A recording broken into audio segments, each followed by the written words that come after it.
Welcome to Disc Flex Certification. What you're really looking for is balance and situational flexing. So if you look at the chart here, how we built this chart is if you look at balance, you're looking at even keel distribution between the two where you're making choices whether to use your I or use your D in that particular situation. So that's balance. So you're looking at productive and effective, all right? Now, if you are wanting a situation where your D does overpower your I, because situationally you would want that in many events, you're really looking at efficiency, where you've got the higher D and the lower I in play. And then finally, you're looking at the other situation where you've got your I dominating where you need it to dominate or govern over your D. And that's called friendly. So this is how we do it. You dial them up, you dial them down, you modulate them. So let's move it on out and look at the rest. When you have a situation where you're looking at the D and the C pairing, where you're looking at your dominance and your compliance factor and the relationship between them, if you're looking at the high side where the D is very, very, very high in a dominance and a governing position over that C, and it's being used effectively, we call that independent. Because you're not looking at the rules, you're looking at independent thinking, and you're thinking outside of the box, and you're thinking about what the rule should be or the course of action should be without any regard to the rules. Now, when you're being independent like that, by design, it is very powerful. But if you're being independent like that and going outside of the rules and not thinking about it, it can get you into trouble. So each of these sub-factors has to be done by design, ideally. And then if you're looking at the C dominating over the D in an optimal situation, you're looking at cooperation. You're being cooperative because you're saying, okay, this is the rules. This is how we should do things. We've already decided on the way that this should be done. We can't overpower that with the D and just change it. That is called cooperative behavior. So the sub-factors we're looking at, D over C, is called independent behaviors. And then where the C is governing over the D, we're talking about cooperative behaviors. Now, again, at the top end, where it tilts above where you need it to be efficiency-wise, that's not good. So let's look at that first, where your D is dominating over. So in balance, we're looking in the middle here. You want to be effective team player if the two are in balance like this. You're looking at being an effective team player. And then over here on the top end, looking at independence. On the bottom end, we're looking at cooperativeness. Now, what happens when you tilt to the negative? Let's read down the chart. And please grab yours, look at it, study it. So on the top, if you've got too much of a D going on and you're not looking at those rules, you could be considered a rule breaker. Now, if you're supposed to be breaking the rule, great. But if you're not, that's not a behavior that you should be looking at in the long term.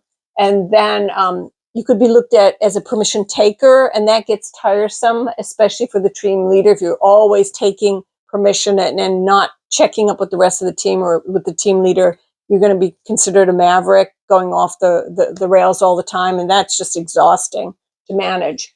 And then finally, we're looking at that optimal behavior that you've chosen, which is independent thinking, being independent, not needing somebody to come and micromanage you. That's a really nice place to be if you want your D to overpower your C.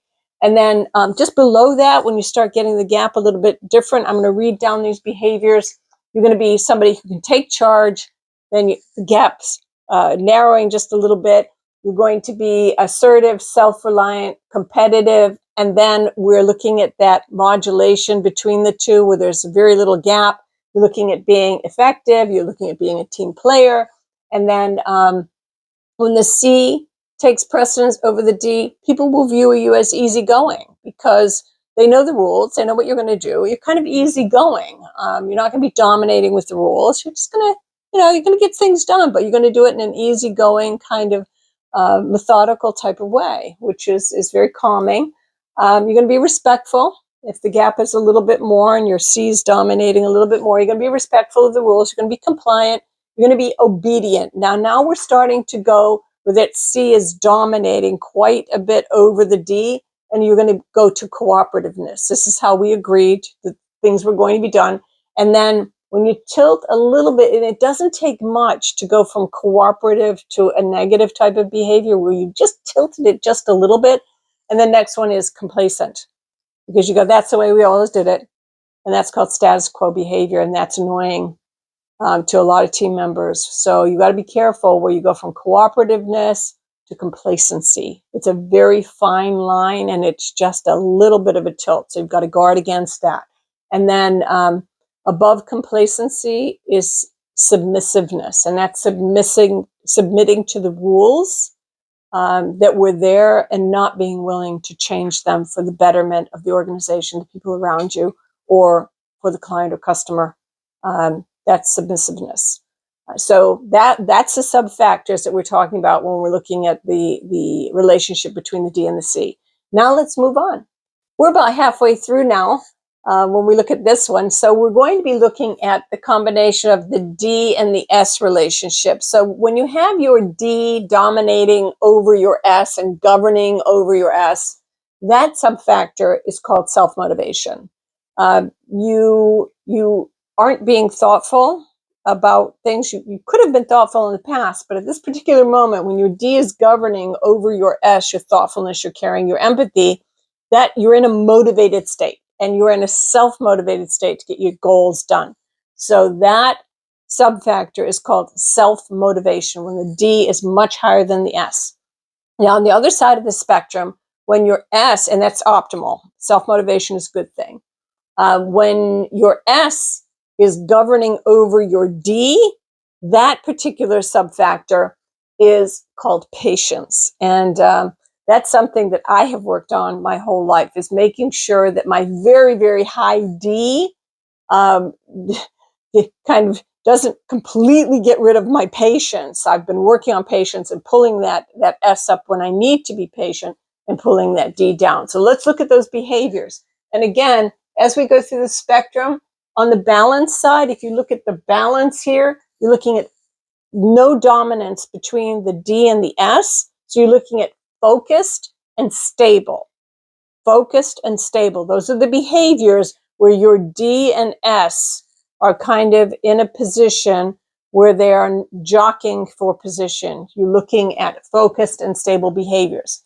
If you were looking at the D now being very, very high, we said it was self-motivated, but if it's so high and that gap is so high, you're going to tilt to the behaviors that are lacking empathy, that are steamrolling type of behaviors. And those are called, from this chart here, forceful and impulsive. And we do have markers for them. And it's when that gap of that D and that S is so strong and so high. So let's just look at the behaviors that go from the top end of the D completely overpowering and dominating that S to where they modulate, and then the S takes over control. So if we're looking down this chart over here, we're looking at forceful, impulsive, not great behaviors. Then we're looking at self-motivation, which is good if you're doing it by design.